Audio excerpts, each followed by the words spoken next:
ವಿಜಯನಗರ ಜಿಲ್ಲೆಯ ನಿಡಗುಂದಿ ತಾಲೂಕಿನ ಗೋಳಸಂಗಿ ಗ್ರಾಮದಲ್ಲಿ ಮಾಜಿ ಸೈನಿಕ ನಾರಾಯಣ ಸಾಳುಂಕೆ ಎಂಬುವರು ಹನಿ ನೀರಾವರಿ ಪದ್ಧತಿಯಲ್ಲಿ ಸಂಶೋಧನಾ ಹಂತದಲ್ಲಿರುವಂತಹ ಕಬ್ಬನ್ನ ಬೆಳೆದು ಅಧಿಕ ಇಳುವರಿಯ ಸಾಧನೆ ಮಾಡಿದ್ದಾರೆ. ಭಾರತೀಯ ಸೇನೆಯ ಮರಾಠ ರೆಜಿಮೆಂಟ್ ಸೇರಿದಂತೆ ಜಮ್ಮು ಕಾಶ್ಮೀರದಲ್ಲಿ 17 ವರ್ಷ ಸೇವೆಯನ್ನ ಮಾಡಿ ನಿವೃತ್ತರಾಗಿದ್ದ ನಾರಾಯಣ ಸಾಳುಂಕೆ ಅವರು ತಮ್ಮ 11 ಎಕರೆ ಜಮೀನಿನಲ್ಲಿ ಸಾಂಪ್ರದಾಯಿಕ ಕೃಷಿಯಲ್ಲಿ ತೊಡಗಿದ್ರು. ಈ ಹಂತದಲ್ಲಿ ತಮ್ಮ ಸುತ್ತಮುತ್ತಲಿನ ರೈತರು ಕಬ್ಬು ಬೆಳೆಯೋದನ್ನ ಕಂಡು ತಾವು ಕೂಡ ಕಬ್ಬು ಬೆಳೆಯೋದಕ್ಕೆ ಮುಂದಾಗ್ತಾರೆ. ಆದರೆ ಸಾಮಾನ್ಯವಾಗಿ ಕಬ್ಬು ಬೆಳೆಯುವಲ್ಲಿ ರೈತರು ಮಾಡ್ತಾ ಇರುವಂತಹ ತಪ್ಪುಗಳನ್ನು ಅಧ್ಯಯನ ಮಾಡಿ ಸುಧಾರಿತ ತಾಂತ್ರಿಕತೆ ಅಳವಡಿಕೆಯನ್ನ ಮಾಡೋದಕ್ಕೆ ಮುಂದಾದ್ರು. ಸಾಲಿನಿಂದ ಸಾಲಿಗೆ 7 ಅಡಿ, ಸಸಿಯಿಂದ ಸಸಿಗೆ 1 ಅಡಿ ಅಂತರದಲ್ಲಿ ನಾಟಿ ಮಾಡಿದ್ರು. ಬಳಿಕ ನಿಯಮಿತವಾಗಿ ಪ್ರತಿದಿನ 30,000 ಲೀಟರ್ ನೀರನ್ನ ಪೂರೈಸಿದ್ರು. ಪ್ರತಿ 10 ದಿನಕ್ಕೆ ಎಕರೆಗೆ 5 ಕೆಜಿಯಂತೆ 20 ಕೆಜಿ ಗೊಬ್ಬರ, ಹಾಗೆ ಪ್ರತಿ 3 ತಿಂಗಳಿಗೊಮ್ಮೆ ನಿಗದಿತ ಪ್ರಮಾಣದಲ್ಲಿ ಲಘು ಪೋಷಕಾಂಶಗಳನ್ನ ಡ್ರಿಪ್ ಮೂಲಕವೇ ಪೂರೈಸಿದ್ರು. ಇದರಿಂದ ಇತರೆ ರೈತರಿಗಿಂತ ಕಡಿಮೆ ಶ್ರಮ, ಮಿತ ನೀರು, ಕನಿಷ್ಠ ಪ್ರಮಾಣದ ಗೊಬ್ಬರ ಬಳಸುವಂತಹ ತಂತ್ರಜ್ಞಾನದ ನಾರಾಯಣ ಅವರ ಪರಿಶ್ರಮಕ್ಕೆ ಇದೀಗ ಫಲ ಸಿಕ್ಕಿದೆ. ಮೊದಲ ವರ್ಷ 107 ಟನ್, ಎರಡನೇ ವರ್ಷ 112 ಟನ್, ಇದೀಗ ಮೂರನೇ ಬೆಳೆಯಾಗಿ 120 ಟನ್ ಇಳುವರಿ ಪಡೆದಿದ್ದಾರೆ. ಈ ಕುರಿತು ಜವಳಿ ಮತ್ತು ಕಬ್ಬು ಅಭಿವೃದ್ಧಿ ಸಚಿವರಾದ ಶಿವಾನಂದ ಪಾಟೀಲ್ ಅವರು ಮಾತನಾಡಿ, ಸಾಳುಂಕೆ ಎಂಬ ನಿವೃತ್ತ ಸೈನಿಕ ಕಬ್ಬು ಬೆಳೆದು 1 ಎಕರೆಗೆ 100 ಟನ್ಗಿಂತ ಹೆಚ್ಚಿನ ಇಳುವರಿಯನ್ನ ಪಡಿತಾ ಇದ್ದಾನೆ. ವಿನೂತನ ಪದ್ಧತಿಯ ಮೂಲಕ ಕಡಿಮೆ ಅಂತ ಹೇಳಿದ್ರೆ ಎಕರೆಗೆ 100 ಟನ್ ಅನ್ನ ತೆಗಿತಾ ಇದ್ದು, ಇದು ಇತರೆ ರೈತರಿಗೆ ಮಾದರಿಯಾಗಲಿದೆ ಅಂತ ಹೇಳಿದ್ರು. ನಮಸ್ಕಾರ ಸರ್, ನನ್ನ ಹೆಸರು ನಾರಾಯಣ ಅರ್ಜುನ್ ಸಾಳುಂಕೆ, ಗೋಳಸಂಗಿ ಗ್ರಾಮ ಸರ್. ಆರ್ಮಿಲಿತ್ರ ನಾನು 2020 ರಿಟೈರ್ಮೆಂಟ್ ಆದ್ನಿ ಸರ್. ರಿಟೈರ್ಮೆಂಟ್ ಆಗೋಕ್ಕಿಂತ ಮೊದಲು ನಮ್ಮ ಪೂರ್ವತ ಒಕ್ಕಲ್ತನ ಇತ್ತು ಸರ್. ನಾವು ಬಾಳಿ, ಉಳ್ಳಾಗಡ್ಡಿ, ಮೆಕ್ಕೆಜೋಳ, ಗೋಧಿ, ಕಡ್ಲಿ ಬೆಳಿತಿದ್ದೇವೆ ಸರ್. ಅವಕ್ಕೂರ ಆದಾಯ ಪಕ್ಕ ಇರಲಾರ್ದಕ್ಕೆ ನಾ ಕಬ್ಬಿಗೆ 2021 ಸಂಶೋಧನೆ ಶುರು ಮಾಡೀನಿ ಸರ್. ನಂದು 2022 23 ನಾ ಕಬ್ಬು ಹಚ್ಚಿದ್ದೀನಿ ಸರ್. ಎಕರೆಗೆ 100 ಟನ್ ಬೆಳಿಬೇಕಂತ ನನ್ನ ಕನಸಿತ್ತು ಸರ್. ಫಸ್ಟ್ನೇ ವರ್ಷಲಿತ್ತು ಹಿಡ್ಕೊಂಡು ಇಲ್ಲಿ ತನಕ 100 ಮೇಲೆ ನಾನು ಕಬ್ಬು ದಾಟ್ಕೊತ ಬಂದ ಸರ್. ಇದು ನನ್ನ 3ನೇ ವರ್ಷದ ಕುಳೆ ಸರ್. ಇದು HNK 13374 ಅದು ಸರ್. ಇದ್ರೊಳಗದಲ್ಲ ಸರ್ ಇನ್ಲೈನ್ ಡ್ರಿಪ್ ಮಾಡೀನಿ. ಒಳ್ಳೆದಲ್ರಿ, ಇದಕ್ಕೆ ತಾಸಿಗೆ 2 ಲೀಟ್ರ್ ನೀರು ಬೀಳುತ್ತೆ. 1 ಎಕರೆಗೆ 6,000 ಲೀಟ್ರ್ ನೀರು ಹೋಗುತ್ತೆ ಸರ್.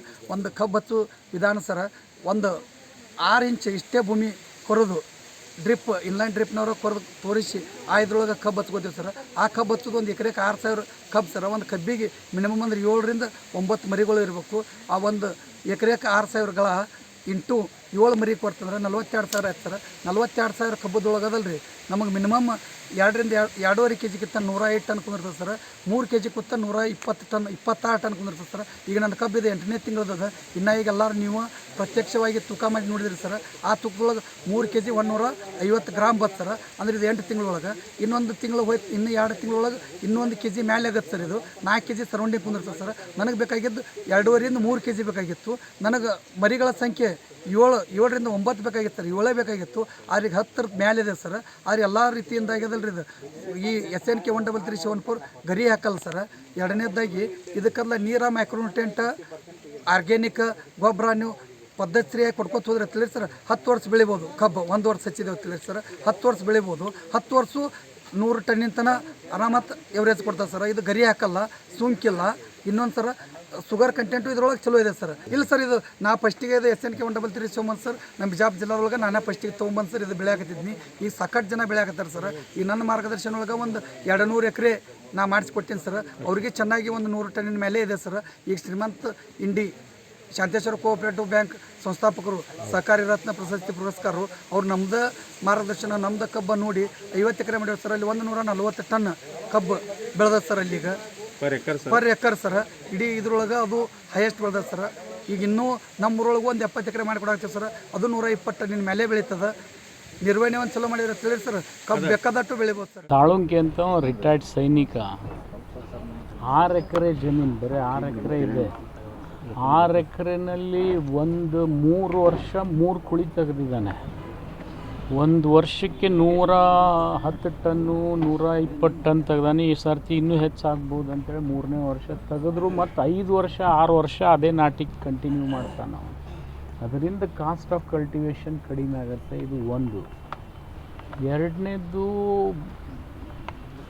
ಅವನು ಏನು ಬೆಳೆ ಬೆಳೀತಾ ಇದ್ದಾನೆ ಭಾಳ ಆಧುನಿಕ ಪದ್ಧತಿ ಅಳವಡಿಸ್ಕೊಂಡಿದ್ದಾನೆ. ನಮ್ಮ ರೈತರೆಲ್ಲರೂ ಏನು ಹಾಳಾಗ್ತಾ ಇದ್ದಾರೆ ಅಂದರೆ 100-200 ರೂಪಾಯಿ ಸಲುವಾಗಿ ಸರ್ಕಾರದ ಜೋಡಿ ಜಗಾಡ್ತೀರಿ. 1 ಎಕರೆಗೆ 30 ರಿಂದ 40 ಟನ್ನು ತೆಗಿತೀರಿ. ಕೆಲವೊಬ್ರು 60 ಟನ್ ತೆಗೆದಿದ್ದಾರೆ. ನಾನು ಇಲ್ಲ ಅಂತ ಹೇಳೋದಿಲ್ಲ, 60-70 ತೆಗೆದಿರ್ಬೋದು. ಬಟ್ ಈ ಮನುಷ್ಯ ಎವ್ರೇಜ್ 100 ಟನ್ ತೆಗಿತಾನೆ. ಎವ್ರೇಜ್ 120 ತೆಗೆದ್ರೂ ಒಂದು ವರ್ಷಕ್ಕೆ 100 ಟನ್ ತೆಗಿತಾನೆ. ಮತ್ತು 12 ತಿಂಗಳಿನಲ್ಲಿ ತೆಗಿತಾನೆ, 14 ತಿಂಗಳಲ್ಲ. ಕೆಲವರು 14 ತಿಂಗಳಿಗೆ ಹೋದ್ಮೇಲೆ ಈ ಥರ ಮಾಡ್ತಾರೆ, 12 ತಿಂಗಳಿನಲ್ಲಿ ತೆಗಿತಾನೆ. ಅದರಿಂದ ಒಂದು ವರ್ಷಕ್ಕೆ ಅವನಿಗೆ 40 ಟನ್ನಿನ ದುಡ್ಡು ಎಕ್ಸ್ಟ್ರಾ ಬರುತ್ತೆ. ಅಂದರೆ ಅದೇ 1,20,000 ರೂಪಾಯಿ ಆಯಿತು. ಈ ನಮ್ಮ ಸರ್ಕಾರದ ಅಂಗಿ ಹಿಡಿದು ಕಿವಿ ಹಿಡಿದು ಅದನ್ನು 100 ರೂಪಾಯಿ ತೊಗೊಳ್ಳೋ ಬದಲಿ ರೈತರು ಈ 30 ಟನ್ನಿಂದ 1,20,000 ರೂಪಾಯಿ ಸಿಗೋದನ್ನು ಬಿಟ್ಟು ಇವ್ರ ಜೋಡಿ ಜಗಾಡ್ ಕೂತ್ಕೊಂಡಿರೋದ್ರಾಗ ಅರ್ಥ ಏನಿದೆ?